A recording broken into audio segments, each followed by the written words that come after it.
Muito boa tarde, amáveis amigos e irmãos presentes e radiovintes. É para mim um privilégio grande estar com vocês neste lugar e através desta rádio emissora amiga para compartilhar com vocês uns momentos de companheirismo ao redor da Palavra de Deus e seu programa correspondente a este tempo final.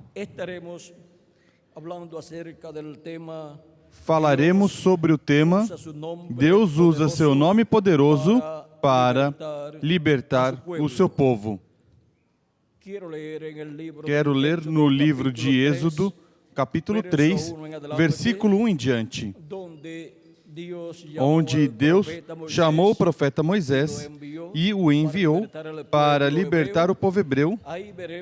Aí veremos como Deus usa seu poderoso nome para libertar o seu povo e, em seguida, no Novo Testamento, veremos através da conferência dessa ocasião, como também no Novo Testamento Deus usa seu nome para libertar o seu povo. Vamos ler em Êxodo capítulo 3, versículo 1 e também em Gênesis capítulo 15. Vamos ver Gênesis capítulo 15 primeiro, onde está a promessa, e depois passamos a Gênesis capítulo 3, onde Deus vai cumprir a promessa. Aqui a promessa foi feita ao profeta e patriarca Abraão. Capítulo 15, versículo 12 em diante de Gênesis diz: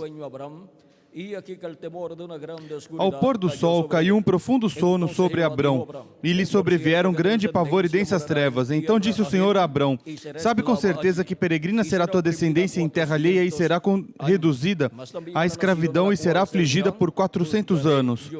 Mas eu julgarei a nação a qual ela tem de servir, e depois sairá com muitos bens. Tu, porém, irás para os teus pais em paz, e em boa velhice serás sepultado. Na quarta geração voltarão para cá, pois a medida da iniquidade dos amorreus ainda não está cheia. Posto o sol, houve densas trevas e um fogo fumegante e uma tocha de fogo apareceram e passaram por aquelas metades.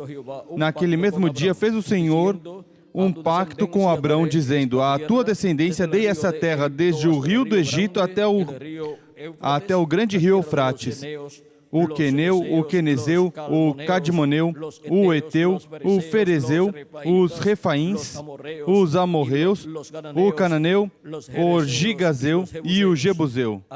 Aí temos a promessa dada ao profeta e patriarca Abraão.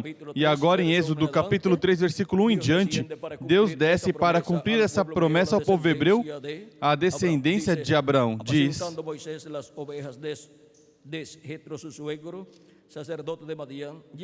Apacentava Moisés o rebanho de Jetro, seu sogro, sacerdote de Midian, e levou o rebanho para trás do deserto e chegou a Horebe, o monte de Deus. Apareceu-lhe o anjo do Senhor numa chama de fogo do meio de uma sarça. Moisés olhou e viu que a sarça ardia no fogo, mas a sarça não se consumia. Então disse consigo mesmo: agora me virarei para lá e verei esta estranha visão, e por que a sarça não se queima. Vendo o Senhor que se virava para ver, bradou Deus a ele do meio da sarça: Moisés, Moisés, respondeu ele: eis-me aqui. Continuou Deus: não te chegues para cá, tira as sandálias dos teus pés, pois o lugar em que estás é terra santa. Disse mais: eu sou o Deus de teu pai, o Deus de Abraão, o Deus de Isaque e o Deus de Jacó. Moisés escondeu o rosto, porque temeu olhar para Deus. Então disse o Senhor: de fato tenho visto a aflição do meu povo que está no Egito, e tenho ouvido o seu clamor por causa dos seus opressores, e conheço os seus sofrimentos. Por isso desci para livrá-lo das mãos dos egípcios e para fazê-lo subir daquela terra para uma terra boa e espaçosa, para uma terra que mana leite e mel, o lugar do Cananeu, do Eteu, do Amorreu, do Ferezeu, do Eveu e do Jebuseu. E agora o clamor dos filhos de Israel chegou a mim, e também tenho visto a opressão com que os egípcios os oprimem. Vem agora e eu te enviarei a Faraó, para que tires do Egito o meu povo, os filhos de Israel. Então Moisés disse a Deus: quem sou eu para que vá a Faraó e tire do Egito os filhos de Israel? Respondeu-lhe Deus: certamente eu serei contigo, e isto te será por sinal de que eu te enviei. Quando houveres tirado do Egito o meu povo, servireis a Deus neste monte. Então disse Moisés a Deus: quando eu for aos filhos de Israel e lhes disser, o Deus de vossos pais me enviou a vós, e me perguntarem, qual é o seu nome? Que lhes direi? Disse Deus a Moisés: eu sou o que sou. Disse mais: assim dirás aos filhos de Israel, eu sou, me enviou a vós. Que Deus abençoe nossas almas com sua palavra e nos permita entendê-la. Nosso tema é: Deus usa seu nome poderoso para libertar o seu povo. Podem sentar os presentes. Deus tinha feito a promessa ao profeta e patriarca Abraão que sua descendência seria escrava em terra alheia, ou seja, no Egito. E agora, quando Deus falou essas palavras a Abraão, Abraão ainda não tinha filhos. Não tinha nem Isaac, que é o filho prometido, nem sequer tinha Ismael. E agora Deus já está falando do que acontecerá à descendência de Abraão. Vejam como Deus, desde antes de uma pessoa existir ou uma nação, Deus já pode estar revelando o que acontecerá com essa pessoa ou com essa nação, porque Deus sabe todas as coisas. E agora Ele vê todas as coisas, porque Ele está em um eterno presente. E Ele vê o passado, vê o presente e vê o futuro também, porque Ele é onipresente. E agora, o Deus Todo-Poderoso já está revelando a Abraão o que será a vida da sua descendência e, consequentemente, está revelando todas essas coisas que onde acontecer a descendência de Abraão. E quando Abraão as escreve e as fala, está profetizando o que acontecerá à sua descendência. E agora, para que se cumprisse essa profecia, tinha que acontecer certas coisas. Vejam, Abraão teve que ter um filho por meio de Sara, sua esposa, a qual era estéril, e vejam vocês, passaram muitos anos depois de Deus ter feito a promessa a Abraão que teria um filho por meio de sua esposa Sara, mas não chegava o filho. Em seguida, quando Abraão já tem 99 anos e Sara tem 89 anos, Deus lhe aparece no dia antes da destruição de Sodoma e de Gomorra e reconfirma que vai ter um filho por meio de sua esposa Sara. Já para esse tempo tinha tido Ismael, e já para esse tempo Deus tinha mudado o nome para Abraão, de Abrão para Abraão, ou seja, acrescentou um H e um A, e a Sara, de Sarai, mudou a Sara e disse: não serás mais a tua esposa, tua mulher, Sara, mas Sara. E quanto a Abraão, disse: não chamará mais seu nome Abrão, mas Abraão. No capítulo 17 de Gênesis, aí está essa mudança de nome, acrescentando algumas letras no nome de Abraão. Deus acrescentando algumas letras no nome de Abraão. Vejam, aqui está, capítulo 17, versículo 1 em diante. Quando Abraão tinha 99 anos de idade, apareceu-lhe o Senhor e lhe disse: eu sou o Deus Todo-Poderoso, anda na minha presença e ser perfeito. Firmarei o meu pacto entre mim e te multiplicarei extremamente. Então caiu Abraão sobre o seu rosto e falou Deus com ele, dizendo: quanto a mim, este é o meu pacto contigo. Serás pai de muitas nações. Não mais te chamarás Abrão, mas Abraão será o teu nome, pois por pai de muitas nações te tenho posto. Vejam o nome. Abrão significa Pai Supremo, mas o nome Abraão significa pai de muita gente. Assim que Abraão tinha que ter o nome correto para se tornar pai de muita gente. E porquanto Deus está representando todas essas coisas, até no nome de Abraão, pois tinha que ser mudado o nome de Abraão. E agora continua dizendo: far-te-ei frutificar sobremaneira, de ti farei nações, e reis sairão de ti. Estabelecerei o meu pacto entre mim e ti, e a tua descendência depois de ti, em suas gerações, como pacto perpétuo, para ser o teu Deus e da tua descendência depois de ti. Darei a ti e a tua descendência depois de ti a terra das tuas peregrinações, toda a terra de Canaã em perpétua possessão, e serei o seu Deus. Agora vejam como Deus fala ao patriarca e profeta Abraão desse nome novo que Deus estava dando e também do pacto que Deus tinha feito com Abraão. Disse mais Deus a Abraão: quanto a ti guardarás o meu pacto, tu e a tua descendência depois de ti nas suas gerações. Este é o pacto que guardareis entre mim e vós, e a tua descendência depois de ti. Todo macho entre vós será circuncidado. Circuncidareis a carne do vosso prepúcio. Será isso por sinal do pacto entre mim e vós. Quando completarem 8 dias, todos os machos serão circuncidados nas vossas gerações, tanto nascido em casa como comprado por dinheiro a qualquer estrangeiro que não for da tua linhagem. Com efeito, será circuncidado o nascido em tua casa e o comprado por teu dinheiro. Assim estará o meu pacto na vossa carne como pacto perpétuo. O incircunciso, cuja carne do prepúcio não for circuncidada, será extirpado do seu povo. Violou o meu pacto. Disse também Deus a Abraão: quanto a Saraí, tua mulher, não mais a chamarás de Saraí, mas Sara será o seu nome. Eu a abençoarei, e dela te darei um filho. Eu a abençoarei, e ela será mãe de nações. Reis de povos sairão dela. Então caiu Abraão sobre o seu rosto e riu-se, e disse no seu coração: a um homem de 100 anos há de nascer um filho? Conceberá Sara com a idade de 90 anos? Disse Abraão a Deus: oxalá viva Ismael diante de ti. Deus lhe respondeu: na verdade, Sara, tua mulher, te dará um filho, e lhe porás o nome de Isaque. Com ele estabelecerei o meu pacto, pacto perpétuo para a sua descendência depois dele. E quanto a Ismael, também te tenho ouvido. Certamente o abençoarei, falo-ei fecundo e o multiplicarei grandissimamente. 12 príncipes gerará, e dele farei uma grande nação. O meu pacto, porém, estabelecerei com Isaque, que Sara te dará neste mesmo tempo daqui a 1 ano. Tendo acabado de falar com Abraão, subiu Deus de diante dele.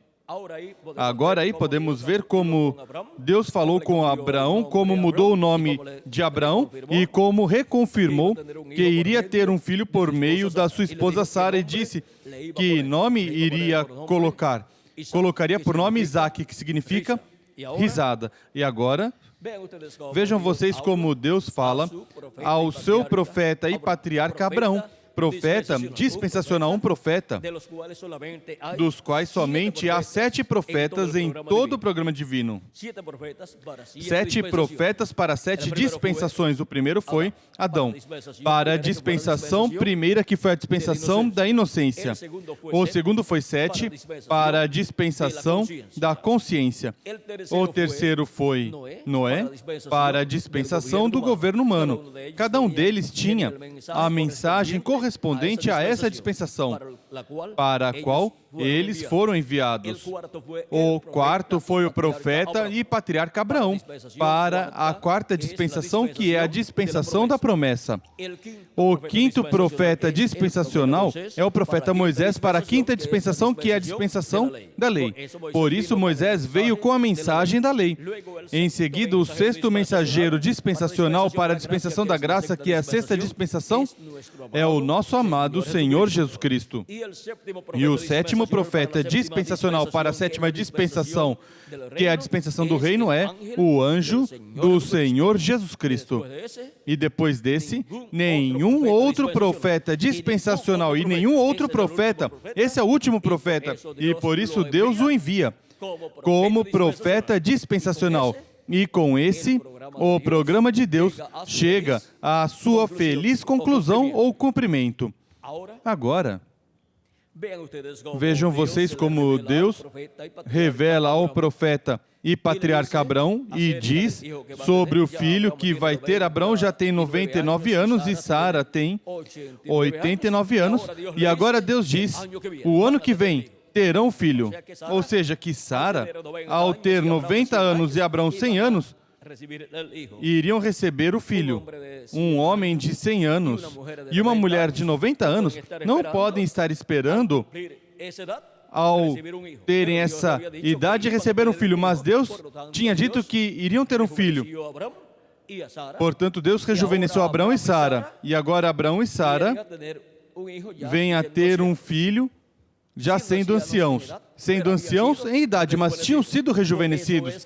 Por isso é que quando Abrão e Sara foram a outro território, depois da destruição de Sodoma e Gomorra, pois Abraão foi desse território, já nesse território, a radioatividade dessa destruição que houve ali, onde caiu fogo e enxofre do céu, do qual os científicos dizem ou pensam que pôde ter sido uma destruição atômica.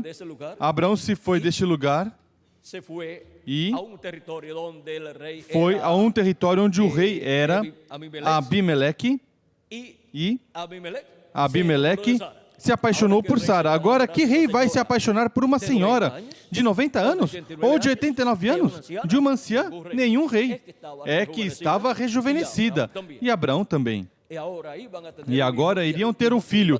E o filho que Sara iria ter não seria do rei Abimeleque, mas de Abraão, que era quem tinha a promessa de um filho por meio de Sara. E quando cumpriram 100 anos Abraão e 90 anos Sara, tiveram um filho prometido, como Deus tinha dito. Porque há alguma coisa impossível para Deus? Não há. Portanto, Deus cumpriu sua promessa a Abraão. Agora, vejam vocês que Abraão tinha estado casado com Sara por muitos anos. E quando tinha uns 50 anos Abraão e Sara, 40 anos, não tiveram filho, e já a essa idade, já quase todos os matrimônios tiveram todos os filhos que iriam ter e já tem até netos. Mas vejam vocês, Abraão, e com Abraão não foi assim, mas agora quando tem 100 anos e Sara tem 90 anos, recebem o filho. Agora, quando já se está numa idade de 100 anos, o homem e 90 anos a sua esposa e recebe um filho, tem mais alegria e felicidade quando recebem esse filho, não é assim? Um velhinho de 100 anos, ou uma pessoa de 100 anos, e uma senhora de sua esposa de 90 anos, tendo um filho nessa idade, pois isso é algo que causa muita alegria, muito regozijo. Mas o que tem tudo isso a ver com o programa divino para depois de Abraão? Porque para a semente de Abraão, a descendência de Abraão, tanto terrena, que é o povo hebreu, como a celestial, que é a igreja do Senhor Jesus Cristo, vejam vocês, o ano 50 de Abraão é o primeiro ano de jubileu, porque Deus estabeleceu ao povo hebreu que a cada 50 anos, o ano 50 era o ano do jubileu. Toda pessoa que está vivendo o ano 50 da sua vida, está vivendo no ano do jubileu, no primeiro ano do jubileu de sua vida. Entrou em um ano muito importante da sua vida. E em seguida, quando faz 100 anos, quando está vivendo o ano número 100, está vivendo no segundo ano de jubileu de sua vida. E chegar a esse segundo ano de jubileu de sua vida dá um pouquinho de trabalho. Agora, vejam vocês uma coisa. Para o primeiro ano de jubileu do programa divino, veio Cristo. E sua primeira vinda foi rejeitada pelo povo hebreu. Ali estava se vivendo na era da pedra angular, que é a era do ano do jubileu atualizado na igreja. O povo hebreu é a igreja de Deus do Antigo Testamento, porque igreja significa tirados para fora. E eles foram tirados do Egito. Portanto, o povo hebreu é a igreja do Antigo Testamento. E para a igreja do Antigo Testamento, Deus enviou o precursor da primeira vinda de Cristo, que foi João Batista. Na sétima etapa, ou era da igreja hebraica sob a lei, do povo hebreu. E apareceu Cristo nesse ano, ou o ciclo de jubileu do programa de Deus, que corresponde à era da pedra angular. Vamos ver se podem ver aqui nesse diagrama que temos da igreja de Deus, tanto do Antigo Testamento como do Novo Testamento. Essas são etapas pelas quais passa a igreja. E cada uma dessas etapas corresponde a um tempo e a um território. E cada mensageiro é o instrumento de Deus para cada etapa, para cada era, onde Deus está manifestado, ou seja, através desse mensageiro, trazendo a mensagem de Deus sobre o povo. Nessa sétima etapa aqui, da igreja hebraica sob a lei, apareceu João Batista, dizendo que depois dele viria outro homem, um varão do qual ele não era digno de desatar o cadarço do seu calçado. E quando apareceu, apareceu aqui na era da pedra angular, porque ele, Cristo, é a pedra angular, a pedra que os edificadores rejeitaram, a qual se tornou pedra de ângulo. Agora, vejam como ele apareceu nesse ciclo 50 de jubileu, porque essas 7 etapas correspondem a estes 49 anos que antecedem o ano 50. Por isso é que em Levítico, capítulo 25, vamos ver aí como Deus nos mostra este ano do jubileu. Diz, capítulo 25, versículo 8 ao 13 de Levítico: contará 7 semanas de anos, 7 vezes 7 anos, de maneira que os dias das 7 semanas de anos te serão 49 anos. Então, no 7º mês, aos 10 do mês, farás soar fortemente a trombeta no dia da expiação. Fareis passar a trombeta por toda a vossa terra. Santificareis o 50º ano e proclamareis liberdade na terra a todos os seus moradores. Ano de jubileu vos será, e cada um de vós retornará à sua possessão, e cada um de vós voltará à sua família. Em que ano? No ano 50, que é o ano do jubileu, depois que passaram 49 anos. O 50º ano vos será jubileu. Não semeareis, nem cegareis o que nele nascer de si mesmo, nem colhereis as uvas das vinhas não podadas, pois é jubileu santo, será para vós o produto do campo comereis. Neste ano de jubileu tornareis cada um a sua possessão, ou seja, a sua herança. Nesse ano do jubileu, a terra, as propriedades que tinham sido vendidas ou tinham sido tomadas em empréstimos ou como dívidas de empréstimos e tinham sido confiscadas, eram ou ficavam livres neste ano do jubileu. E o dono original dessa propriedade reclamava sua propriedade e entrava de novo nessa propriedade. Os escravos também, os filhos do povo hebreu que tinham sido vendidos como escravos ou tinham sido tomados como escravos por causa de alguma dívida, ficavam livres no ano do jubileu, porque o ano do jubileu é o ano da liberdade. E cada um voltava para a sua família e a sua terra, ou seja, a sua herança. E isso é tipo e figura do regresso dos filhos e filhas de Deus à herança de Deus e à família de Deus. Assim como no povo hebreu, estando no Egito, Deus refletiu esse grande evento quando libertou o povo hebreu e os levou de regresso à sua terra, à terra de Israel, à terra prometida. E para essa liberação, usou o profeta Moisés até chegar ao lado antes de cruzar o Jordão, e em seguida Josué, com o povo, cruzou o Jordão e entrou em cheio à terra prometida, mesmo que antes de cruzar o Jordão também, há uma parte aí que pertence à terra prometida. Agora, essa foi a parte que Moisés repartiu a duas das tribos de Israel. Agora vejam como o que Deus fez com o povo hebreu, o qual é chamado o Filho de Deus, seu primogênito como nação, representa o Israel celestial, que é a igreja do Senhor Jesus Cristo, que tem como seus membros os filhos e filhas de Deus, escritos no céu, no livro da vida do Cordeiro, os quais são esses irmãos menores de Jesus Cristo. Recordam vocês, na passagem de São Mateus, capítulo 25, onde se realiza o juízo das nações? Vejam o que diz quando o capítulo 25, versículo 31 em diante de São Mateus diz: quando o Filho do Homem vier em sua glória e todos os santos anjos com ele, então se assentará no trono da sua glória.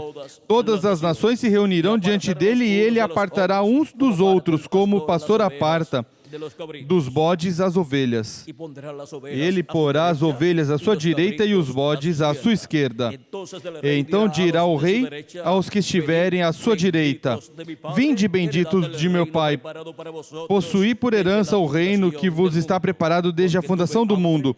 Pois tive fome, e me destes de comer. Tive sede, e me destes de beber. Era forasteiro, e me hospedastes. Estava nu, e me vestiste. Estive enfermo, e me visitastes. Preso, e fostes ver-me. E então perguntarão os justos: Senhor, quando te vimos com fome e te demos de comer, ou com sede e te demos de beber? E quando te vimos forasteiro e te hospedamos, ou nu e te vestimos? E quando te vimos forasteiros e te hospedamos, ou nu e te vestimos? E quando te vimos enfermo ou preso e fomos ver-te? Ao que lhes responderá o rei: em verdade vos digo que quando fizestes a um destes meus pequeninos irmãos, a mim o fizestes. E quem são estes irmãos menores de Jesus Cristo? São os redimidos pelo sangue de Cristo, são os que têm seus nomes escritos no livro da vida do Cordeiro desde antes da fundação do mundo, os quais vêm do céu, da dimensão de Deus, vêm do Pai. Como Jesus disse: eu vim de Deus, saí do Pai e volto ao Pai. E assim também disse em outra ocasião: eu sou o pão vivo, o pão da vida, que desci de onde? Do céu. E agora todos os filhos e filhas de Deus descem do céu. Suas almas vêm do céu. Vêm da sétima dimensão, que é a dimensão de Deus. E tomam um corpo de carne aqui na terra por meio dessa criancinha que nasce através de mamãe e papai, e recebem o espírito do mundo. Tanto o corpo físico como o espírito que recebem é na permissiva vontade de Deus. Por isso aparecemos aqui na terra como mortais, com um corpo mortal, corruptível e temporário, mas fazemos contato com a vida eterna, que é Jesus Cristo. Ele disse: eu sou o caminho, a verdade e a vida, e ninguém vem ao Pai a não ser por mim. E agora, Jesus Cristo, nosso amado Salvador, também nos disse, no capítulo 11, quando foi ressuscitar Lázaro, onde disse a Marta que Lázaro iria ressuscitar. Vejam, diz capítulo 11, versículo 23 em diante. Disse Jesus, teu irmão ressuscitará. Respondeu Marta, eu sei que ressuscitará na ressurreição no último dia. Marta sabe que no último dia, que é o sétimo milênio, será realizada a ressurreição de todos os santos, de todos os filhos e filhas de Deus que morreram fisicamente. Porque Jesus a ensinou no capítulo 6, versículos 39 ao 55. E agora, vejam vocês, Marta já sabia isso porque ele disse, e eu o ressuscitarei no último dia, falando de todos os crentes nele que partiriam. Isso está no capítulo 6, versículo 39 ao 55. E agora, Jesus disse Jesus, eu sou a ressurreição e a vida. Quem crê em mim, ainda que esteja morto, viverá. É uma promessa para todos os crentes em Cristo que continuam vivendo, mesmo que seu corpo físico morra, continuam vivendo em um corpo de outra dimensão, corpo teofânico, da sexta dimensão, corpo que se recebe quando a pessoa crê em Cristo como seu Salvador, lava seus pecados no sangue de Cristo e recebe seu Espírito Santo, e assim obtém o novo nascimento. Nasce na sexta dimensão e, consequentemente, tem um corpo da sexta dimensão. E por isso, quando morre aqui na terra, o seu corpo físico é levado pelos anjos de Deus, onde? Ao paraíso, para viver nessa dimensão, a qual é parecida com essa dimensão terrena em algumas coisas. Por exemplo, tem árvores, tem rios, tem grama, tem passarinhos, tem animais, ou seja, é outro mundo parecido a este. E aí se vive em um corpo parecido ao nosso corpo, mas é de outra dimensão. Mas em outras coisas não se parece com essa dimensão aqui, ou seja, não tem os problemas que temos aqui, não tem a contaminação que há nas grandes cidades, nem nas pequenas. Não tem as guerras que as nações têm aqui umas contra as outras, não tem os problemas econômicos que as nações aqui na Terra têm.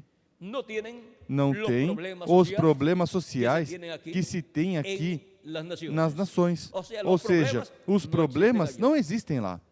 Somente ali existe o amor divino, a paz, e ali existe essa harmonia entre uns e outros, que são completamente felizes. E ali nem se come, porque no corpo da sexta dimensão não há necessidade de comer, nem se trabalha. Nem se dorme porque não há noite, mas eles, os que estão ali, vão regressar à terra. Vão tomar um corpo que Cristo lhes dará, um corpo eterno que Cristo criará para eles. E então viverão em um corpo glorificado como o de nosso amado Senhor Jesus Cristo. E nós, os que vivemos e cremos em Cristo como nosso Salvador e lavamos nossos pecados no sangue de Cristo e recebemos o Espírito Santo, seremos transformados. Disso é que São Paulo fala em 1 Coríntios capítulo 15, versículos 49 ao 55, onde nos diz que assim como trouxemos a imagem do terreno, assim traremos também a imagem do celestial. E também nos diz que a carne e o sangue não podem herdar o reino de Deus, nem a corrupção herda a incorrupção. E nos diz também, eis que vos digo um mistério, nem todos certamente morreremos, ou seja, nem todos dormiremos, nem todos vamos morrer fisicamente. Eis que vos digo um mistério. Nos diz, vamos ler para que tenham tal como diz São Paulo em sua carta aos Coríntios, capítulo 1 aos Coríntios, capítulo 15, Vamos ir lendo o versículo 49 em diante. E assim como trouxemos a imagem do terreno, assim traremos também a imagem do celestial. Ou seja, que seremos a imagem e semelhança de Jesus Cristo com um corpo eterno, um corpo imortal, incorruptível, um corpo glorificado. Exatamente como o corpo de nosso amado Senhor Jesus Cristo, para ir com Ele à ceia das bodas do Cordeiro e também para estar no glorioso reino milenial de Cristo, como reis e sacerdotes, e para estar com Cristo por toda a eternidade como reis e sacerdotes. Talvez aqui nesse corpo mortal são poucos os que obtêm uma posição alta, econômica, ou social, ou política. Mas no glorioso reino do Senhor Jesus Cristo, todos os filhos e filhas de Deus têm a posição mais alta que se possa ter, a de ser reis e sacerdotes juntamente com o nosso amado Senhor Jesus Cristo, que é o Rei e sacerdote maior que haverá no milênio e por toda a eternidade, porque ele é o Melquisedeque que apareceu a Abraão. Ele é o Melquisedeque que esteve no céu fazendo intercessão como sumo sacerdote por todos os filhos e filhas de Deus. O Melquisedeque que apareceu a Abraão é rei de Salém e sacerdote do Deus Altíssimo. E Jesus Cristo é o Rei dos reis e Senhor dos senhores, que reinará nesse glorioso reino milenial, e com ele reinarão reis também. Quem são eles? Os filhos e filhas de Deus, todos nós que seremos transformados, e os mortos em Cristo que ressuscitarão em corpos eternos. E ele também é o sacerdote, o sumo sacerdote Melquisedeque. Nós somos sacerdotes também com ele, dessa ordem sacerdotal da ordem de Melquisedeque, para ministrar ali, no glorioso reino milenial de Cristo, todas as coisas espirituais que correspondem a esse reino.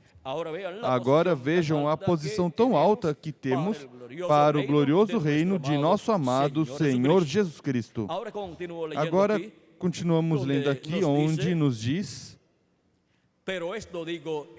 e agora digo isto, irmãos, que a carne e o sangue não podem herdar o reino de Deus, nem a corrupção herda a incorrupção. Eis que vos digo um mistério. Na verdade, nem todos dormiremos, mas todos seremos transformados no momento, num abrir e fechar de olhos, ao soar a última trombeta, pois a trombeta soará, e os mortos ressuscitarão incorruptíveis, e nós seremos transformados. Pois convém que isso que é corruptível se revista da incorruptibilidade, e que isso que é mortal se revista da imortalidade. E quando isso que é corruptível se revestir da incorruptibilidade, e isso que é mortal se revestir da imortalidade, então se cumprirá a palavra que está escrita: tragada foi a morte na vitória. E daí em diante, não haverá mais morte para os filhos e filhas de Deus, porque teremos um corpo imortal, um incorruptível, um corpo eterno, um corpo glorificado, como o corpo do nosso amado Senhor Jesus Cristo, o qual se manterá jovenzinho, representando de 18 a 21 anos, por toda a eternidade. Agora vimos que isto é para ser efetuado a trombeta final. E o que é a trombeta final? Dessa trombeta final, Cristo falou em São Mateus, capítulo 24, versículo 31, quando disse: e enviará os seus anjos com grande voz de trombeta, os quais ajuntarão os escolhidos, desde os quatro ventos, de uma a outra extremidade do céu. Essa grande trombeta também a encontramos em Apocalipse, capítulo 1, versículo 10 a 11, da qual João Apóstolo falou no livro do Apocalipse, onde diz: eu fui arrebatado em espírito no dia do Senhor, e ouvi de trás de mim uma grande voz como de trombeta, que dizia: eu sou o Alfa e o Ômega, o primeiro e o último. E quem é o Alfa e o Ômega? Quem é o primeiro e o último? Pois o nosso amado Senhor Jesus Cristo. É a voz de Jesus Cristo no último dia, no sétimo milênio, falando à sua igreja, falando aos seus filhos, com essa revelação da segunda vinda de Cristo como leão da tribo de Judá, como o Rei dos reis e Senhor dos senhores. É a grande voz de trombeta do Evangelho do Reino, revelando o mistério da segunda vinda de Cristo a todos os filhos e filhas de Deus, a todos os que serão transformados em tempo final e levados à ceia das bodas do Cordeiro.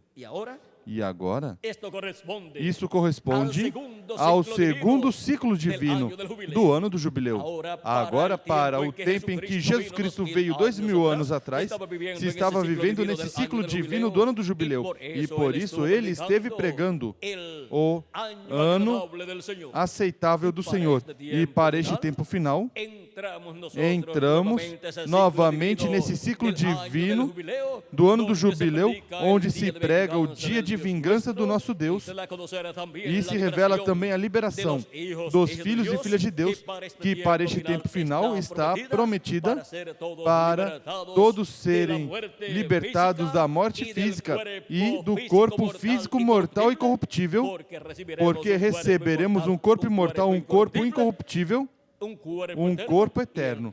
E então a morte já não existirá para nós. Nunca mais nenhum filho de Deus morrerá. Os mortos em Cristo também ressuscitarão em um corpo eterno. Nesse mesmo tipo de corpo eterno, já não haverá mais morte para os filhos e filhas de Deus. Ou seja, para o Israel celestial, que é a igreja do Senhor Jesus Cristo. É neste ciclo divino do ano do jubileu, neste segundo ciclo divino que corresponde à segunda vinda de Cristo, que os escolhidos de Deus serão liberados, os mortos em Cristo ressuscitados em corpos eternos, e nós, os que vivemos, transformados conforme a promessa divina. Agora, em que ano do sétimo milênio? Não sabemos.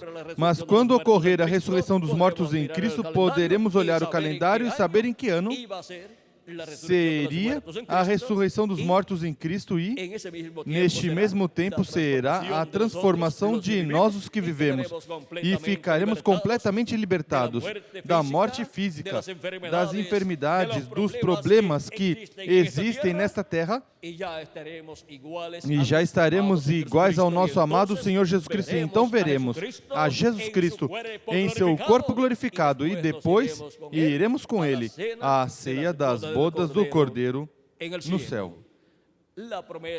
A promessa de Cristo é que nós seremos iguais a Ele, seremos a imagem e semelhança do nosso amado Senhor Jesus Cristo. Por isso é que, para este tempo final, Jesus Cristo, nosso Salvador, o Alfa e o Ômega, nos fala com essa grande voz de trombeta do Evangelho do Reino.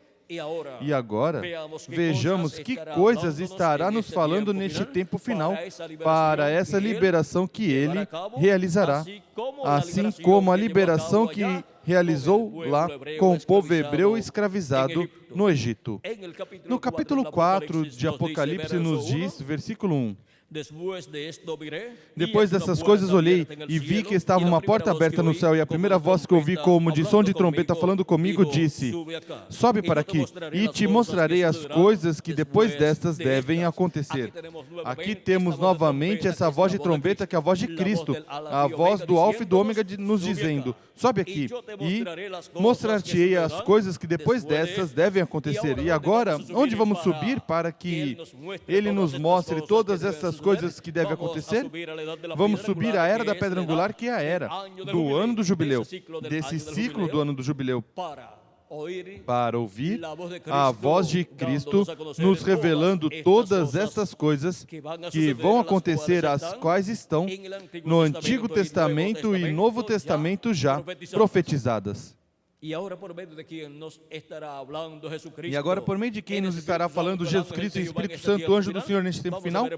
Vamos ver por meio de quem nos estará revelando todas essas coisas que em breve devem acontecer. Porque sempre que Deus revelou algo, foi por meio de um profeta, de um homem. Porque não fará nada o Senhor sem que antes revele seus segredos aos seus servos, seus profetas, diz Amós, capítulo 3, versículo 7. E agora no capítulo 22, versículo 6 do Apocalipse diz: e disse-me o anjo, essas palavras são fiéis e verdadeiras. O Senhor, o Deus dos espíritos dos profetas, enviou o seu anjo. Quem é o enviado do Deus Todo-Poderoso? O anjo do Senhor Jesus Cristo. Para que o envia? Para mostrar a seus servos as coisas que em breve devem acontecer.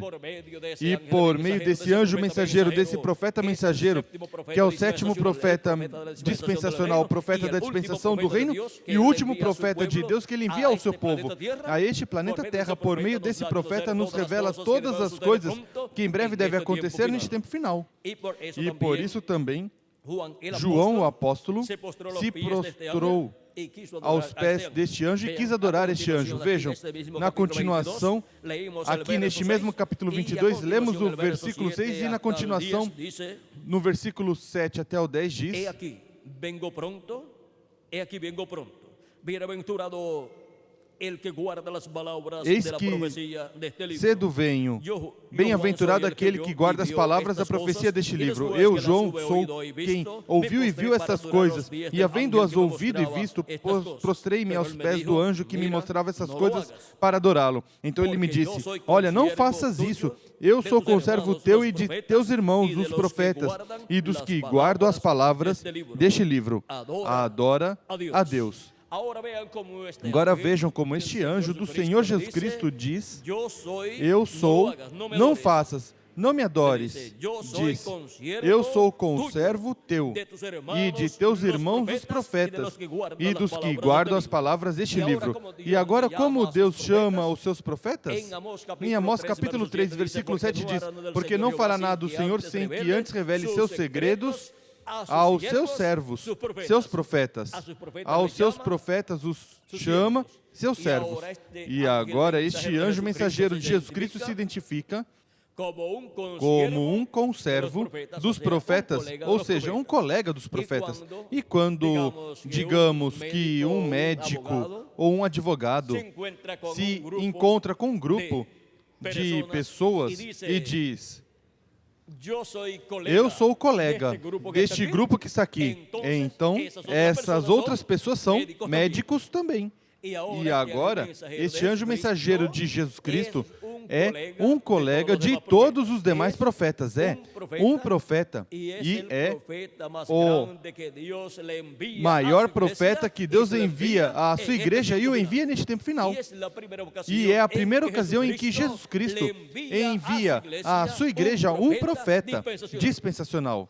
E o envia com a mensagem do Evangelho do Reino para que lhes dê testemunho de todas estas coisas que em breve devem acontecer. E assim, os escolhidos de Deus escutem a voz de Jesus Cristo, a voz do anjo do Senhor, do anjo do pacto por meio de seu profeta mensageiro da dispensação do reino com o Evangelho do Reino, dando testemunho de todas estas coisas que em breve devem acontecer. Agora, vimos por meio de quem obteríamos o conhecimento de todas essas coisas que em breve devem acontecer.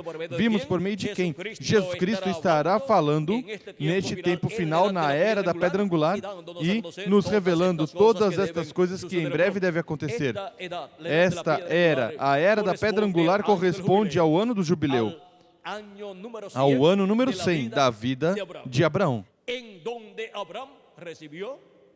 onde Abraão recebeu o filho prometido. E, consequentemente, esta era, a era da pedra angular, que corresponde ao ano 100 da vida de Abraão, que é o ano de jubileu 2, ou o segundo ano de jubileu da vida de Abraão, corresponde agora à era da pedra angular, onde a igreja do Senhor Jesus Cristo estará recebendo a vinda do Filho prometido, ou seja, a segunda vinda de Cristo.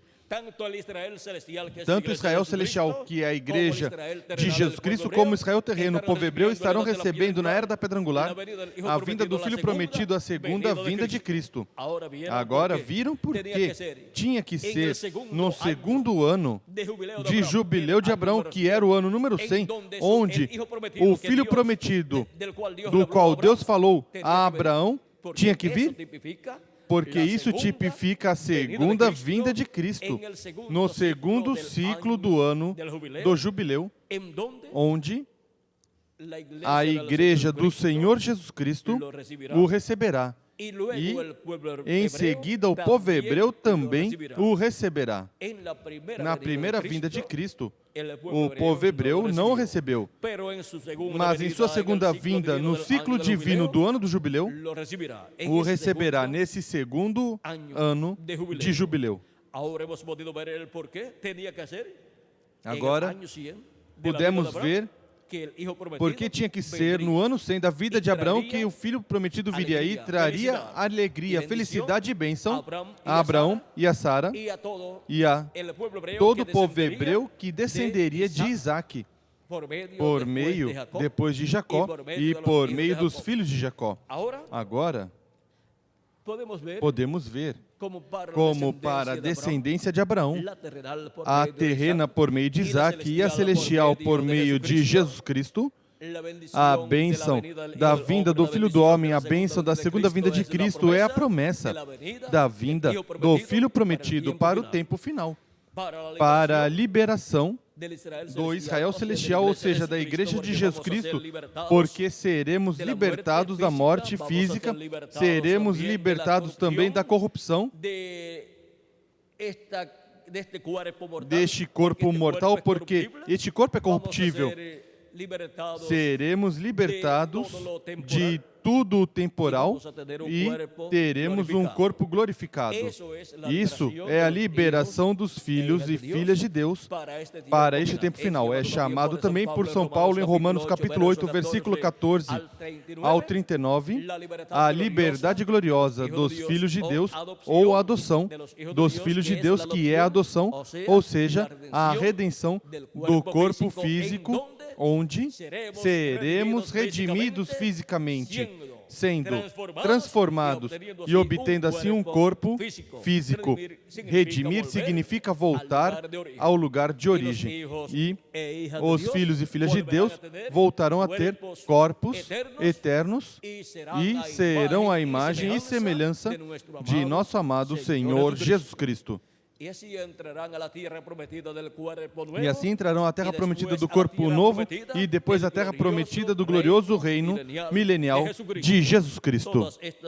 Todas estas bênçãos estão prometidas para a Igreja de Jesus Cristo e também para o povo hebreu, o qual o verá vindo à sua igreja gentia e dirá: este é ao que nós estamos esperando.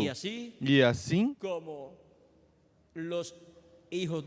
como os filhos de Jacó viram José, seu irmão, entre os gentios, e no princípio não souberam que era José o qual eles tinham vendido, mas em seguida, quando José se revelou a eles e disse: eu sou José, ao qual vocês venderam, aí eles o reconheceram. E isso representa a Cristo em sua segunda vinda, revelando-se ao povo hebreu. Mas onde estava José? Estava entre os gentios. E agora Jesus Cristo entre os gentios, no meio da sua igreja gentia, será manifestado no último dia e se revelará ao povo hebreu. Isto será quando entrar a plenitude dos gentios, como disse São Paulo em sua carta aos Romanos, capítulo 11, e versículos 25 em diante, onde diz: não quero, irmãos, que ignoreis este segredo, para que não presumais de vós mesmos, que o endurecimento veio em parte a Israel, até que a plenitude dos gentios haja entrado. Quando será que se tirará o endurecimento do coração do povo hebreu? Quando tiver entrado a plenitude dos gentios, ou seja, quando tiver entrado até o último dos escolhidos de Deus entre os gentios, ao corpo místico do Senhor Jesus Cristo, que tenha se completado assim o número dos membros da Igreja de Jesus Cristo e sejam ressuscitados os mortos em Cristo e nós que vivemos sejamos transformados. E então se revelará ao povo hebreu e já o povo hebreu reconhecerá a segunda vinda de Cristo e o receberá. E já o endurecimento do coração do povo hebreu será tirado. Agora vejam vocês como tudo isso está prometido para ser cumprido no último dia. Dizia assim: todo Israel será salvo, como está escrito: de Sião virá o libertador que desviará de Jacó as impiedades. Este será o meu pacto com eles quando eu tirar os seus pecados. Assim que quanto ao evangelho são inimigos por causa de vós, mas quanto à eleição amados por causa dos patriarcas, pois os dons e a vocação de Deus são irrevogáveis. Agora vejam que, porquanto Deus fez a promessa a Abraão, a Isaque e a Jacó, Deus mantém mantém essa promessa, mesmo que o povo hebreu não tenha se portado bem com Deus, e mesmo que Deus tenha tido que derramar juízo sobre o povo hebreu, ainda permanece sua promessa para ser restaurado o povo hebreu no tempo final, quando tiver entrado a plenitude dos gentios, ou seja, quando tiver se completado o número do corpo místico de Cristo, os quais têm seus nomes escritos no livro da vida do Cordeiro. O apóstolo São Paulo tomou essa profecia do capítulo 59 do livro do profeta Isaías, e vejam o que diz aí. Começando no versículo 17 até o 21 de Isaías 59, diz: Ele se revestiu de retidão como de uma couraça e pôs o elmo da salvação na cabeça. Tomou sobre si as vestes da vingança e se cobriu de zelo como de um manto, como para vingança, conforme as obras deles, assim será a sua retribuição, furor aos seus adversários e recompensa aos seus inimigos. Às ilhas dará ele a sua recompensa, aos das costas. Agora vejam vocês, isto é o mesmo do qual Cristo em São Mateus capítulo 16, versículo 27 falou, quando disse da seguinte maneira: porque o Filho do Homem virá na glória de seu Pai com os seus anjos, e então recompensará a cada um segundo as suas obras. Isso vem num fio de pensamento desde o Antigo Testamento até o Novo Testamento. Vem desde o princípio até o final, até o Apocalipse. E onde encontramos isso em Apocalipse? Pois aqui no capítulo 22, versículo 12, onde diz: Eis que cedo vem, o meu galardão está comigo para recompensar a cada um segundo a sua obra. Aí está, novamente, essa promessa. Agora, vejam o que na continuação diz: e temerão o nome do Senhor desde o poente. Aí temos o nome de Deus, o nome eterno de Deus, porque estará realizando a liberação de todos os filhos e filhas de Deus entre os gentios da igreja de Jesus Cristo e depois do povo hebreu. E Deus usa o seu nome poderoso para libertar o seu povo, como o fez lá, libertando o povo hebreu lá no Egito. Por isso o profeta Moisés perguntou a Deus, ao anjo do Senhor, qual era o seu nome? E ele disse: eu sou o que sou. E dirás ao povo: eu sou, me enviou a vós. Moisés escutou a pronúncia desse nome do anjo do Senhor. A pronúncia, ou seja, esse nome que foi dado lá, quando vamos ao hebraico, ao original, o que foi dito ali são 4 consoantes, as quais são Y, H, W, H. Mas os estudantes da Bíblia, os teólogos e doutores em divindade, acrescentaram algumas vogais para torná-lo pronunciável. Mas isso não significa que, com essas vogais, conseguiram pronunciar o nome eterno de Deus. Colocaram, por exemplo, o E depois do Y, e colocaram também o O depois do H, e colocaram o A depois do V ou do W para que diga Jeová.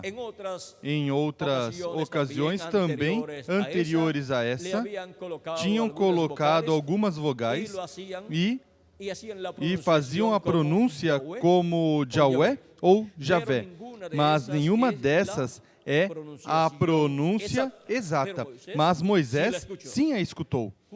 Quando veio Jesus, vejam vocês, Jesus, esse nome é em grego, mas em hebraico, o nome que Jesus tinha e pelo qual era chamado no meio do povo hebreu era Joshua, porque Joshua é em hebraico e Joshua em grego é Jesus.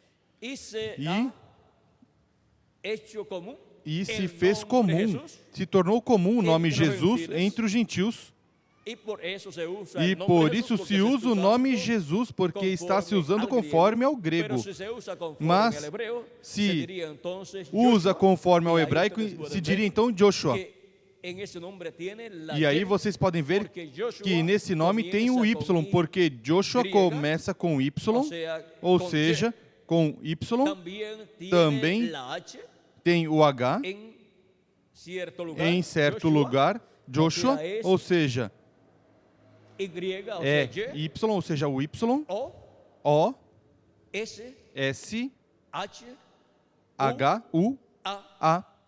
y así dice E assim Joshua. diz Joshua. Também Também, em outras ocasiões, colocam mais letras e em outras ocasiões colocam menos letras. Quando colocam menos letras, esse nome é J. Quando o traduzem ao grego e a outros idiomas como espanhol, colocam J-O-S-U-E,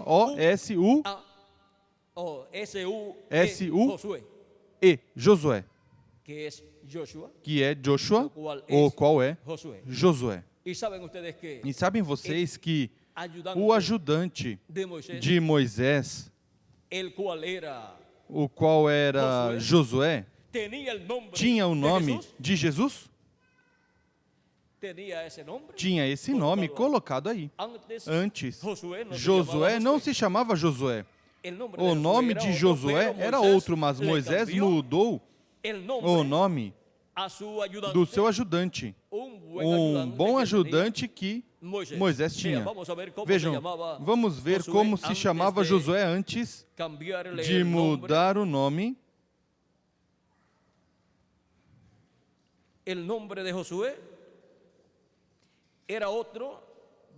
O nome de Josué era outro. Vamos ver qual era este nome que tinha Josué. Oséias. Parece que é o nome que tinha Josué antes. E Moisés mudou esse nome para, assim, Josué introduzir o povo hebreu à terra prometida. Oséias, filho de Num, o qual em seguida recebeu um novo nome. E nesse novo nome que recebeu, vejam vocês, estava o nome que o Messias usaria em sua primeira vinda.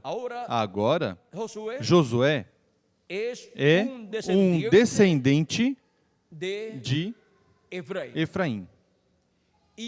E Efraim é um filho de José, sobre o qual Jacó colocou sua destra, sua mão direita, e lançou a bênção da primogenitura sobre Josué. Agora vejam como Josué tem essa bênção de receber o nome que o Messias usaria em sua primeira vinda. E por isso encontramos que Josué pôde entrar com o povo hebreu à terra prometida. Podemos ver que foi um descendente de Efraim quem levou o povo hebreu à terra prometida. Foi Josué também quem parou o sol e a lua em uma ocasião que teve necessidade de que o dia não se acabasse, mas que continuasse o dia para obter a vitória. Vimos que um homem descendente de José, por meio de Efraim, da tribo de Efraim, que é onde estava a bênção da primogenitura, teve escrito nele o nome que o Messias usaria. Ou seja, teve o nome do anjo do pacto. E agora, vejam vocês como, com esse nome colocado em seu líder Josué, entrou o povo à terra prometida. Josué representa o anjo do pacto, o Espírito Santo, no último dia, levando o povo, ou seja, os filhos e filhas de Deus, aos membros da Igreja do Senhor Jesus Cristo, à terra prometida. Na manifestação do anjo do pacto, do anjo do Senhor, de Jesus Cristo e Espírito Santo através do seu anjo mensageiro. Agora vejam que é no anjo do Senhor que está o nome de Deus. Disso dá testemunho o mesmo Deus no capítulo 23 de Êxodo, versículos 20 ao 23, onde diz: eu envio meu anjo diante de ti para te guardar pelo caminho e te levar ao lugar que te preparei. Guarda-te diante dele e ouve a sua voz. Não te rebeles contra ele. Ele não perdoará a vossa rebeldia, pois nele está o meu nome. Quem libertou o povo hebreu? O anjo do Senhor, o anjo do pacto por meio do profeta Moisés. E no anjo do pacto, no anjo do Senhor, estava o quê? O nome de Deus. YHWH. E por isso foi que o anjo do Senhor, o anjo do pacto, quando Moisés perguntou qual era o seu nome, o anjo do pacto disse YHWH, porque no anjo do pacto, que é o mesmo Deus em seu corpo teofânico, estava o nome eterno de Deus. Assim como quando você nasceu aqui na terra e o registraram, colocaram neste corpinho que nasceu aqui na terra, colocaram um nome. Por isso, quando as pessoas veem o seu corpo físico chegar a algum lugar, dizem, chegou fulano de tal, e mencionam o nome. E quando Deus aparecia em seu corpo teofânico, nessa teofania, aos seus profetas do Antigo Testamento, ali estava aparecendo quem? YHWH. Mas as pessoas não sabiam pronunciar esse nome e Deus tinha ocultado esse nome. A Moisés o revelou. Mas depois as pessoas não podiam nem sabiam pronunciar esse nome, mas Moisés sim sabia pronunciar, porque ouviu a pronúncia. Em seguida encontramos que quando veio o anjo do pacto, o anjo do Senhor, o qual é o Deus de Abraão, de Isaac e de Jacó, o qual libertou o povo hebreu lá no Egito, e tinha esse nome, esse anjo do pacto se fez carne no meio dos seres humanos, conforme a profecia de Malaquias, capítulo 3, onde diz: vede, eu envio o meu mensageiro que preparará o caminho diante de mim. E quem foi esse mensageiro? João Batista. E, de repente, virá o seu templo, Senhor, a quem vós buscais, e o anjo do pacto, a quem vós desejais. E depois de João Batista, viria quem? O Senhor. O Deus de Abraão, de Isaac e de Jacó, o anjo do pacto, o anjo do Senhor. Onde está o nome eterno de Deus. E quando veio o anjo do pacto, o anjo do Senhor, o qual João Batista lhe preparou o caminho, se chamou como? Jesus. Por quê? Porque o anjo do Senhor, o anjo do pacto, se fez carne e habitou no meio do povo hebreu, visitando a raça humana para realizar a liberação. Realizar essa liberação, morrendo na cruz do Calvário como Cordeiro de Deus e efetuar a salvação, a redenção dos filhos e filhas de Deus. E por isso é que, assim como o povo hebreu teve um cordeiro pascual para aplicar seu sangue sobre o batente de suas portas e comer esse cordeiro pascal assado dentro de suas casas para evitar a morte dos primogênitos e em seguida sair durante a manhã do outro dia, livres, libertados e ir à terra prometida, rumo à terra prometida, assim também. A Igreja do Senhor Jesus Cristo, os filhos e filhas de Deus, tem um Cordeiro Pascual, nosso amado Senhor Jesus Cristo, que morreu na cruz do Calvário, e ao recebê-lo como nosso Salvador, somos libertados e obtemos o novo nascimento ao receber seu Espírito Santo.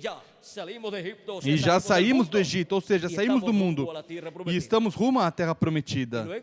E em seguida encontramos que para este tempo final, los escogidos os de Dios escolhidos de Deus recebem un um éxodo, terceiro êxodo, una salida, uma saída. y E esto es isto é para irem à terra prometida do novo corpo, que é o corpo glorificado. y luego E ir a em la tierra seguida irem à terra prometida prometida do glorioso reino milenial do nosso amado Senhor Jesus Cristo. para este tempo final, assim Para como este com a tempo primeira final, vinda assim de Cristo, recebemos como el com a segundo- primeira el primer- vinda de el Cristo segundo éxodo, recebemos o segundo assim êxodo, como com Moisés assim como indo com a Moisés Egito, indo ao al Egito, pueblo hebreu o povo recibieron el hebreu primer recebeu o primeiro para êxodo, luego ir a la tierra para em prometida. seguida ir à terra prometida. Neste tempo final, com a segunda vinda de Cristo, recebemos o terceiro êxodo, para irmos à terra prometida do corpo novo e à terra prometida do glorioso reino milenial de nosso amado Senhor Jesus Cristo. Na primeira vinda de Cristo, vejam vocês, foi a vinda do anjo do pacto, do anjo do Senhor, que se fez carne e habitou entre os seres humanos. Em São João capítulo 1, versículo 1 em diante, diz a Escritura, no princípio era o Verbo, e o Verbo estava com Deus, e o Verbo era Deus. Ele estava no princípio com Deus, todas as coisas foram feitas por meio dele, sem ele nada do que foi feito se fez. Ou seja, que Ele é o Criador dos céus e da terra. Ele é aquele do qual diz a Bíblia no capítulo 1, versículo 1 de Gênesis. No princípio, criou Deus os céus e a terra. É o mesmo Deus Criador dos céus e da terra, Deus de Abraão, de Isaque e de Jacó, chamado o Verbo, que estava com Deus e era Deus. E em seguida, no capítulo 1, versículo 14 do livro de São João, diz: E o Verbo se fez carne e habitou entre nós. Vimos a sua glória, a glória como do unigênito do Pai, cheio de graça e de verdade. E quando apareceu assim em carne humana, encarnado o Verbo, o anjo do pacto, o anjo do Senhor, foi conhecido pelo nome de Jesus. Jesus em grego e também em espanhol e em hebraico, Joshua.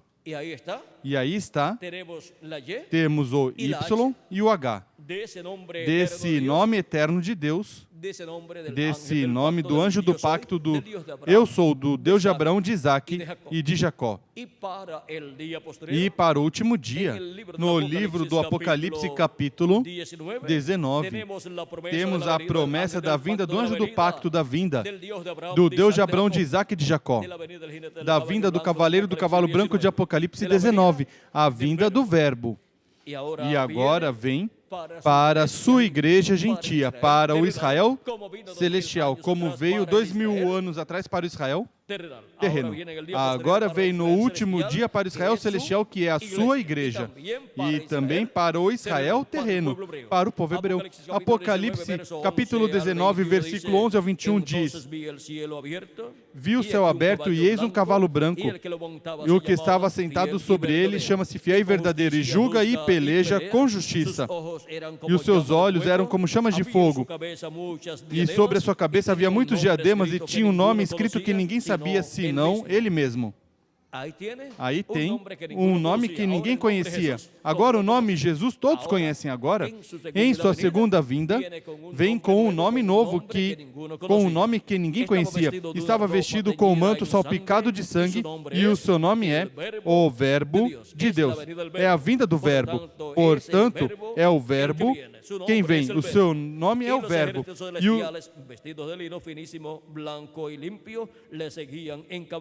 E seguiam nos exércitos que estão no céu em cavalos brancos e vestidos de linho fino, branco e puro.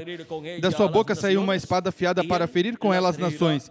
Ele as regerá com vara de ferro. Ele mesmo é o que pisa o lagar do vinho do furor e da ira do Deus Todo-Poderoso. No manto sobre sua coxa tem escrito o nome: Rei dos Reis e Senhor dos Senhores.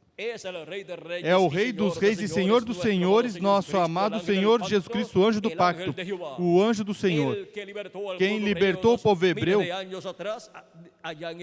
milhares de anos atrás lá no Egito e os levou à terra prometida, o mesmo que em seguida veio em carne humana no meio do povo hebreu e foi conhecido pelo nome de Jesus e realizou a obra de redenção na cruz do Calvário. Esse mesmo anjo do pacto, anjo do Senhor, para o último dia virá no meio de sua igreja gentia e depois no meio do povo hebreu. E a ele é ao qual estão esperando tanto a igreja de Jesus Cristo como o povo hebreu, ao anjo do pacto, ao anjo do Senhor. Agora, como virá neste tempo final o anjo do pacto, o anjo do Senhor? O precursor da segunda vinda de Cristo, o reverendo William Branham, quem foi enviado para preparar o povo para a segunda vinda de Cristo, assim como João Batista foi o precursor para a primeira vinda de Cristo, o reverendo William Branham foi o precursor da segunda vinda de Cristo. E ele disse na página 256 do livro dos selos em espanhol: mas quando nosso Senhor aparecer sobre a terra, ele virá sobre um cavalo branco como a neve e será completamente Emanuel, a palavra de Deus encarnada em um homem. Isso será a vinda do anjo do pacto, do anjo do Senhor. Isso será a vinda do cavaleiro do cavalo branco de Apocalipse 19, no meio da sua igreja gentia. E aí estará a manifestação do nome eterno de Deus. Aí estará a manifestação do nome do anjo do Senhor. Aí estará a manifestação do nome novo do Senhor Jesus Cristo. E isso é para a liberação de todos os filhos e filhas de Deus do último dia. Agora vejam como no livro de Apocalipse, capítulo 2, versículo 17, nos fala da vinda da pedrinha branca. É a mesma pedra que aparece no livro do profeta Daniel, no capítulo 2, a qual o rei Nabucodonosor viu que foi uma pedra cortada do monte, não com mão, e veio e feriu a imagem nos pés de ferro e de barro. Essa imagem é o reino dos gentios, o qual no último dia, neste tempo final, estará na etapa dos pés de ferro e de barro, ou seja, em sua última etapa, porque o reino dos gentios vem descendo da cabeça de ouro, que foi o rei Nabucodonosor com seu império, vem descendo, desceu ao peito e aos braços de prata, que foi o império Medo-Persa, em seguida desceu ao ventre e às coxas de bronze, que foi o império da Grécia, e em seguida desceu às pernas de ferro, que foi o império romano. E para este tempo final, desce aos pés de ferro e de barro, que é o reino, o império do anticristo da besta, onde os 10 reis darão seu poder e sua autoridade à besta, e o anticristo consolidará seu reino. E ninguém poderá comprar nem vender se não tem a marca ou o número de seu nome. Ou seja, que tem que ter o selo, a marca da besta, para poder comprar ou vender no tempo final, quando o anticristo, o homem do pecado, estiver com a manifestação do diabo em toda a sua plenitude, porque o diabo, conforme a Bíblia, é lançado do céu, é expulso do céu à terra. E então será o choro e o ranger dos seres humanos que estarão vivendo neste tempo aqui na terra. Vejam, em Apocalipse capítulo 12, vamos ver, capítulo 12, nos diz, versículos 7 em diante diz: e houve guerra no céu. Miguel e os seus anjos batalhavam contra o dragão, e o dragão e os seus anjos batalhavam, mas não prevaleceram, nem mais o seu lugar se achou nos céus. E foi precipitado o grande dragão, a antiga serpente, que se chama Diabo e Satanás, que engana o mundo, que engana todo mundo. Ele foi precipitado na terra, e os seus anjos foram lançados com ele. Então ouvi uma grande voz no céu que dizia: agora é chegada a salvação, e a força e o reino do nosso Deus, e o poder do seu Cristo, pois já o acusador de nossos irmãos foi lançado fora, o qual diante do nosso Deus os acusava de dia e de noite. Eles o venceram pelo sangue do Cordeiro e pela palavra do seu testemunho. Não amaram as suas vidas até a morte. Pelo que alegrai-vos, ó céus, e vós que neles habitais. Ai dos que habitam na terra e no mar, porque o diabo desceu a vós e tem grande ira, sabendo que pouco tempo lhe resta. Quando o dragão se viu lançado na terra, perseguiu a mulher que dera à luz o filho varão, e foram dadas à mulher as duas asas da grande águia, para que voasse até o deserto, ao seu lugar, onde é sustentada por um tempo e metade de um tempo, ou seja, por 3 anos e meio, fora da vista da serpente. Então a serpente lançou da sua boca atrás da mulher água como um rio. Estes são exércitos para que pela corrente a fizesse arrebatar. Mas a terra ajudou a mulher. Abrindo a sua boca e engolindo o rio que o dragão lançara da sua boca. Então o dragão irou-se contra a mulher e foi fazer guerra aos demais filhos dela, os que guardam os mandamentos de Deus. Estes são os hebreus, 144 mil hebreus, e mantêm o testemunho de Jesus Cristo. Estes são os cristãos que, para o último dia, não poderão ir no arrebatamento dos santos à ceia das bodas do Cordeiro, porque não tinham azeite em suas lâmpadas, ou seja, porque não tinham nascido de novo, não tinham recebido o Espírito Santo. Por isso estão representados nas virgens insensatas ou virgens fátuas que não tinham azeite em suas lâmpadas e passarão pela grande tribulação, mas darão suas vidas por Cristo. E a besta, o anticristo, os matará. Mas viverão eternamente com Cristo, porque ressuscitarão depois do reino milenial e entrarão à vida eterna. Vejam, em Apocalipse capítulo 20, versículo 4 ao 6, nos fala da primeira ressurreição e também nos fala da segunda ressurreição. Os que correspondem à primeira ressurreição, os santos do Antigo Testamento ressuscitaram com Cristo e apareceram a muitos na cidade. Nos diz São Mateus capítulo 27, versículos 50 a 53. E agora, os santos do Novo Testamento ressuscitarão em breve, no último dia, porque Cristo disse, e eu os ressuscitarei no último dia, e nós, os que vivemos, seremos transformados, e todos pertenceremos a essa primeira ressurreição que é para viver eternamente em um corpo eterno. Diz, capítulo 20, versículo 4 ao 6 de Apocalipse. Vi também tronos, e aos que se assentaram sobre eles foi-lhes dado o poder de julgar. E vi as almas daqueles que foram degolados por causa do testemunho de Jesus e pela palavra de Deus, e que não adoraram a besta, nem a sua imagem, e não receberam o sinal na testa nem nas mãos, reviveram e reinaram com Cristo durante 1000 anos. Mas os outros mortos não reviveram até que os 1000 anos se completassem.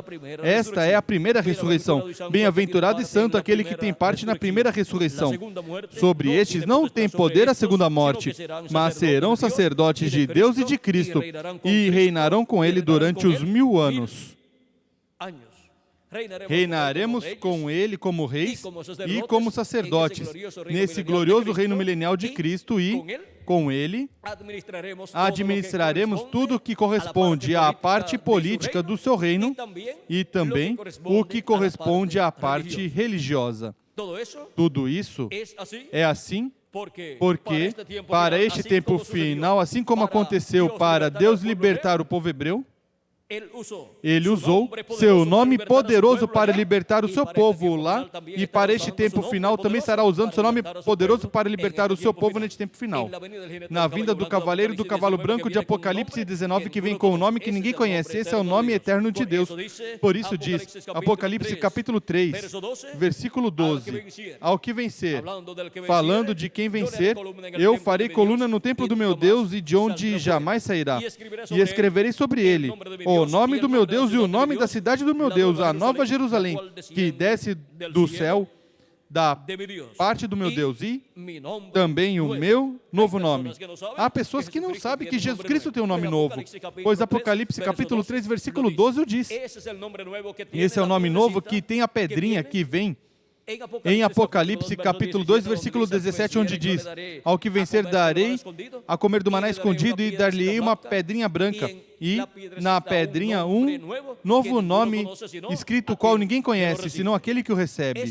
Essa pedrinha branca é Cristo em sua segunda vinda com o seu nome novo. E para este tempo final, Ele envia o seu anjo mensageiro para dar testemunho de todas essas coisas nas igrejas. Eu, Jesus, envio o meu anjo para vos testificar essas coisas nas igrejas. Apocalipse, capítulo 22, versículo 16. E aí é onde está Deus, usando o seu nome eterno para libertar o seu povo, a sua igreja, e depois o povo hebreu. Deus usa seu nome poderoso para libertar o seu povo.